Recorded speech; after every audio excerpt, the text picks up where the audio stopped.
শীত মৌসুম এলেই বদলে যায় চট্টগ্রামের খাতুনগঞ্জের আমিন মার্কেট ও আসাদগঞ্জের একাংশ। ভোগ্যপণ্যের দোকানে ওঠে আমদানিকৃত পুরাতন পোশাক। এবার মৌসুমের শুরুতেই শীতের তীব্রতা বাড়ায় জমজমাট কমায়। নুরজামাল আতিকের ক্যামেরায় বিস্তারিত জানাচ্ছেন ফেরদৌস লিপি।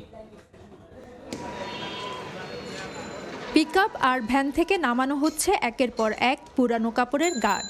শীত মৌসুম এলে চট্টগ্রামের খাতুনগঞ্জের আমিন মার্কেট ও আসাদগঞ্জের একাংশের চিত্র এভাবে পাল্টে যায়। তাইওয়ান, কোরিয়া, চীন ও জাপান থেকে চট্টগ্রাম বন্দর দিয়ে আনা হয় এসব পুরাতন কাপড়। শীত যতদিন থাকে ততদিন পুরাতন কাপড়ের এই ব্যবসা করেন খাতুনগঞ্জের ব্যবসায়ীরা। দাম আগের চেয়ে এত বেশি না, মোটামুটি নিয়ন্ত্রণে আছে। উত্তরবঙ্গে বা নোয়াখালী বা ঢাকা এগুলো পুরো বাংলাদেশেই চলে আমাদের এই মালগুলো। ডলারের দাম তো আর সরকারে নিয়ন্ত্রণ করতে পারবে না, ট্যাক্স তো নিয়ন্ত্রণ করতে পারবে। পুরাতন গরম কাপড়ের প্রধান ক্রেতা হতদরিদ্ররা হলেও দেশের বিভিন্ন এলাকার নিম্নবিত্ত ও মধ্যবিত্তদের একটি বড় অংশ এর উপর নির্ভরশীল। শীতও একটু বাড়ছে, বেচাকেনার হারও একটু বাড়ছে মোটামুটি। গরিব শ্রেণীর মানুষ বেশিরভাগ কিনে। প্রতি বছর দুইবার পুরাতন কাপড় আমদানি হলেও এবার এলসি জটিলতায় অক্টোবর-নভেম্বর মাসে তা করতে পারেনি ব্যবসায়ীরা।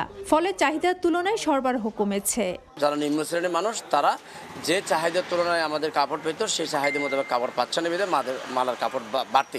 দেশে প্রায় ৫,০০০ পুরাতন কাপড়ের আমদানিকারক রয়েছেন। এছাড়া পাইকারি ও খুচরা ব্যবসায়ের মাধ্যমে এর সঙ্গে যুক্ত আরও ১ লাখের বেশি মানুষ। ফেরদৌস লিপি, সময় সংবাদ, চট্টগ্রাম। 4 দশক ধরে আপনার ফাইন্যান্সিয়াল পার্টনার আইডিএলসি।